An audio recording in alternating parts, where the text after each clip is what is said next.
approached by a reporter during the 1980 campaign, and he says to him, you know, what's your vision of the Cold War? And Reagan says 4 words which change history. He said, we win, they lose.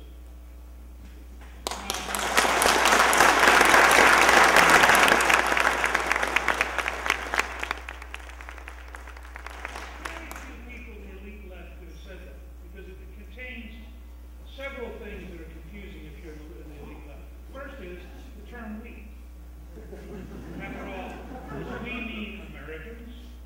In which case it is a narrowing, chauvinistic, nationalist term, highly inappropriate for a sophisticated person of the modern world.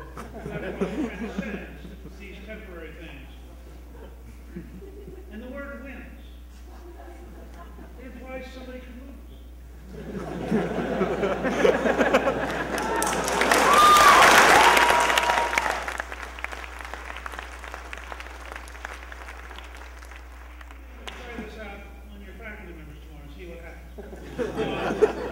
They identify with the word we, referencing either the United States or the Western democracies. And Reagan actually meant both.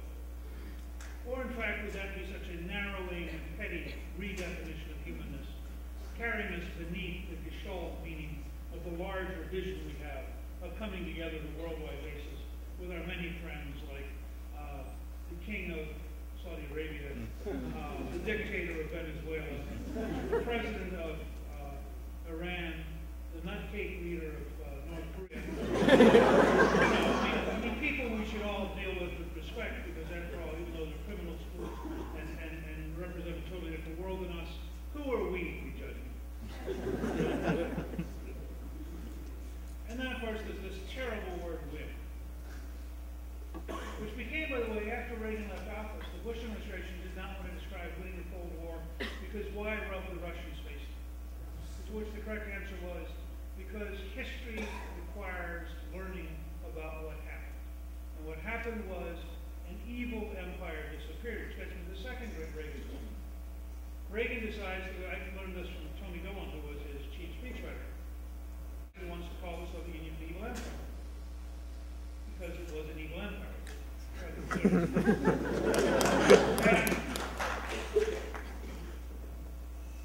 He knows if he tries to do it in the national security speech, he has to fight his way through the National Security Council and pass the State Department.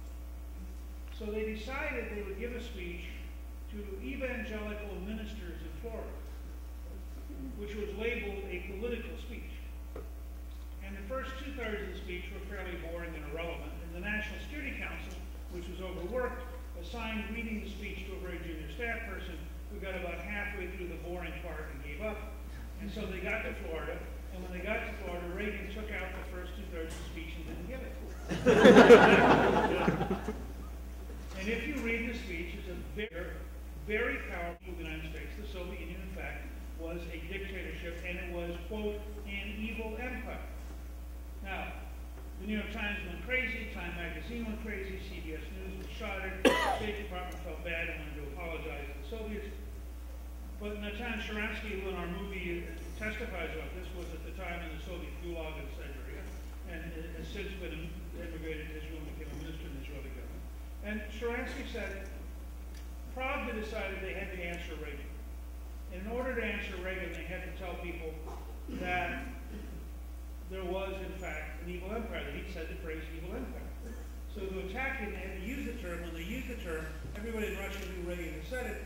And according to Sharansky, the morning it came out, the morale of the guards in the prison camp dropped dramatically, and the morale of the prisoners rose so dramatically that they actually tapped in Morse code so that the prisoners who were in solitary confinement could learn that Reagan had used a moral term, evil empire, to define the Soviet Union. Because moral language matters. Rendering judgment matters. The final example of this in the case of Reagan is he goes to Berlin.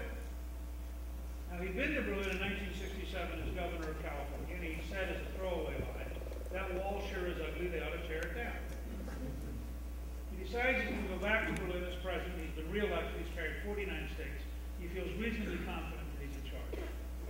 And he writes in the speech a phrase many of you remember, Mr. Gorbachev tear down this wall. The State Department takes it out of the speech on the grounds that it would be offensive to Gorbachev, and after he's a good guy, he's trying hard, and why should it? Reagan writes it back in. The State Department takes it out a second time. Secretary Schultz told me about a day later he got a phone call. The president said, Georgie, you need to tell your editor, I'm the president, he's not.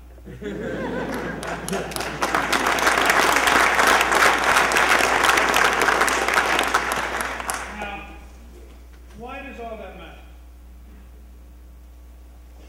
It matters because in the long run, cultures are led by words that have meaning. And people try to understand the meaning of life, and they try to figure out what the ground rules are, and they try to figure out what right and wrong is. Despite every effort to go to situation ethics, people have a deep, intrinsic desire to know what is a good life, and how do you live it, and what you do. My younger daughter and I have a book coming out next month called 5 Principles for Life. The 5 rules were dream big, work hard, learn every day, enjoy life, and be true to yourself. Now, it's a peculiarly American set of rules. In most parts of the world, don't teach you to dream big. If Schwarzenegger stayed in Australia, he would not have become president of Austria, because he was basically a country bumpkin from a small town who was a nutcake, muscle builder, and that's not how you rise in Austrian society. But in America, where we basically allow virtually anyone to rise, no matter how weird, it would make perfect sense for him to have that be a stunningly successful businessman, movie star. And we do so not because we're behind him. We do so because our core political document from which everything comes is the Declaration of Independence, and it says, you are endowed by your Creator with certain inalienable rights among which are life, liberty, and pursuit of happiness.